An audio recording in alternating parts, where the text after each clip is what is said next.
ప్రముఖ కవి రచయిత అందశ్రీ గారి ఆకస్మిక మృతి పట్ల సీఎం రేవంత్ తీవ్ర దిగ్భ్రాంతి వ్యక్తం చేశారు.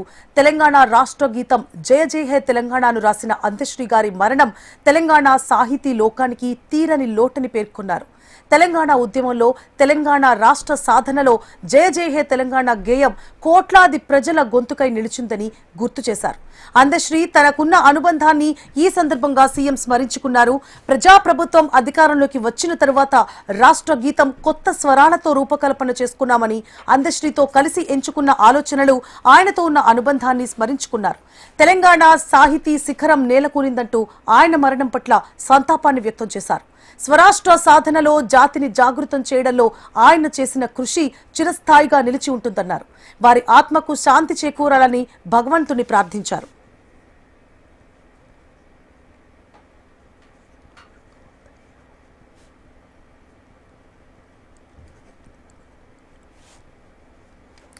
ఇక అందశ్రీ మృతి పట్ల విమలక్క ఆమె అరుణోదయ కళాకారిణి అయిన విమలక్క గారు ఆమె అభిప్రాయాన్ని తెలపడానికి ఫోన్ లైన్ లో సిద్ధంగా ఉన్నారు. వారితో మాట్లాడదాం.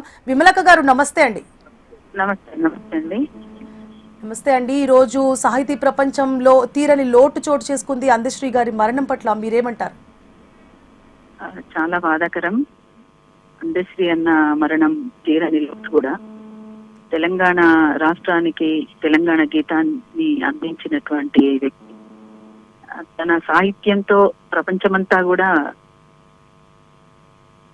ప్రచారం చేసినటువంటి వ్యక్తి, గొప్ప సాహిత్యాన్ని అందించిండు. తెలంగాణ తెలుగు నేల మీద అందశ్రీ అన్న తను చెరగని నిప్పుల వాగును సృష్టించినటువంటి అందశ్రీ అన్న మరణాన్ని అందరూ జీర్ణించుకోలేనట్టుగా మేము కూడా జీర్ణించుకోలేకపోతున్నాం. ఇంత తొందరగా మన మధ్య నుంచి దూరం అవుతాడని కూడా ఊహించలేదు. మాది తనది, మా అమ్మమ్మ గారు ఊరు, తన అమ్మమ్మ గారు ఊరు ఒకటే ఊరవడం, అట్లా ఎప్పటికప్పుడు కూడా కలిసినప్పుడల్లా కూడా తను మాట్లాడడం, ఇది ఎప్పటికప్పుడు జరుగుతుండేది. చాలా ఆప్యాయంగా, అభిమానంగా, ఆత్మీయంగా ఉండేవాడు. అందశ్రీ అన్న మరణం పట్ల మరొక్కసారి అరుణోదయ సాంస్కృతిక సమాఖ్య నుంచి వినమ్రంగా విప్లవ జోహార్లు తెలియజేస్తున్నాం. అసలు మీ అనుబంధం ఎలా ఏర్పడిందండి? అసలు ఆయన ఎలా ఉండేవాళ్ళు? ఆయనకి ఇతరత్ర ఇదివరకు ఏమైనా ఆరోగ్య సమస్యలు ఉన్నాయా? ఏమైనా ఆరోగ్య సమస్యలతో బాధపడుతున్నట్టు చెప్పారా? సాహితీ ప్రపంచంలో ఆయనతో మీ ప్రయాణం ఎలా సాగింది? తనకు అనారోగ్య సమస్యలు ఉన్నట్టుగా నాకు తెలియదు, కానీ ఆర్థిక పరమైనటువంటి సమస్యలు ఉన్నట్టుగా మాత్రం తెలుసండి. కొంత ఇబ్బంది పడుతున్నట్టుగా అనేవాడు అప్పుడప్పుడు.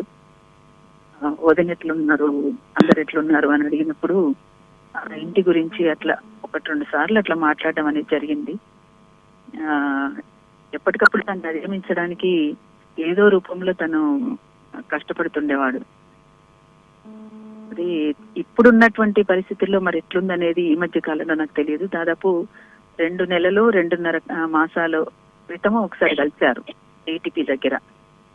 అదే లాస్ట్ నేను అందశ్రీ అన్నని చూడడము.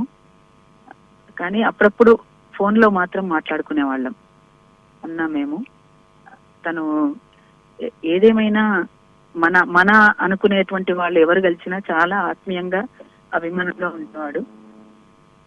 ఏది ఏమైనా అన్న మరణం తీరని లోటని చెప్పచ్చండి. రైట్.